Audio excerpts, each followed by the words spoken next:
उद्या मी निवडणूक आयोगाच्या अधिकाऱ्यांचं नाव बदललं तर हे बारसं त्याने नव्हतं केलं. निवडणूक आयोग त्या शिवसेनेची आत्या नाही लागत. नाव ठणठणीतपणाने माझ्या आजोबांनी दिलेलं आहे, ते शिवसेना प्रमुखाने घेतलं, म्हणून तर शिवसेना प्रमुख त्यांना म्हणतात. कोणी असं उठला आणि शिवसेना प्रमुख व्हायला लागला तर लोक जोड्याने मारतील.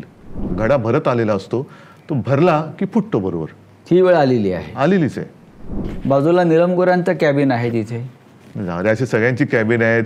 आपण 4 किंवा 5 वेळा आमदार केलं, 4 वेळा तर केलं, उपसभापती केलं. मला काय बोलायचं नाही. जे देऊ शकत होतो बाळासाहेबांच्या आशीर्वादाने, शिवसैनिकांच्या मेहनतीने, ते मी दिलं. उद्धवजी, तुम्हाला असं वाटत नाही का की या तुमच्याकडे जेव्हा देण्यासारख्या बऱ्याच साधनं होती, सत्ता होती, ते सगळे लोक सोडून गेले आणि ज्यांना तुम्ही काही देऊ शकला नाही ते तुमच्याबरोबर राहिले, किंवा सामान्य शिवसैनिक असतील, असंख्य पदाधिकारी असतील, ज्यांना मिळत गेलं ते सोडत गेले.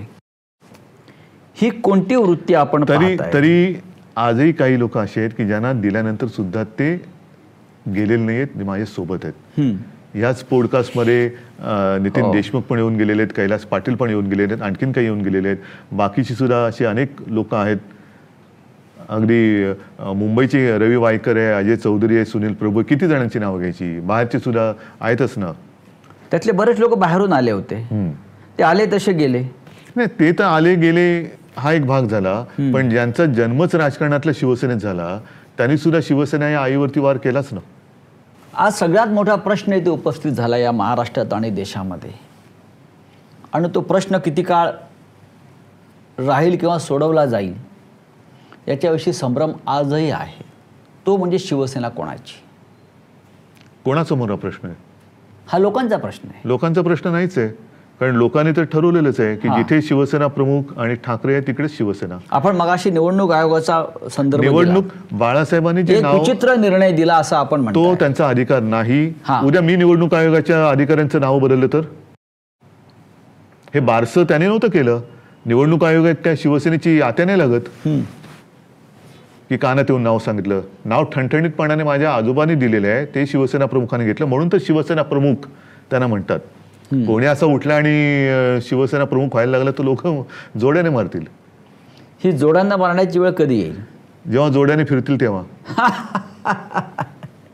नाही, उद्धवजी, हा प्रश्न असा आहे की सर्वोच्च न्यायालयामध्ये आता संपूर्ण प्रकरण निकालासाठी आहे. या देशामध्ये आता अशी परिस्थिती आहे की न्यायालयाचे निकालसुद्धा ऐकले जात नाहीत.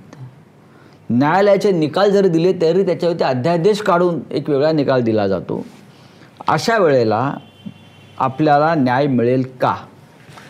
शेवटी प्रत्येक गोष्टीला एक सीमा असते.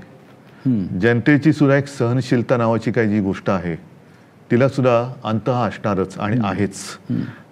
तो यापूर्वी जसं एक इंग्रजांची मस्ती होती की जगभरामध्ये आमच्या साम्राज्यावरचा सूर्य कधीच मावळत नाही.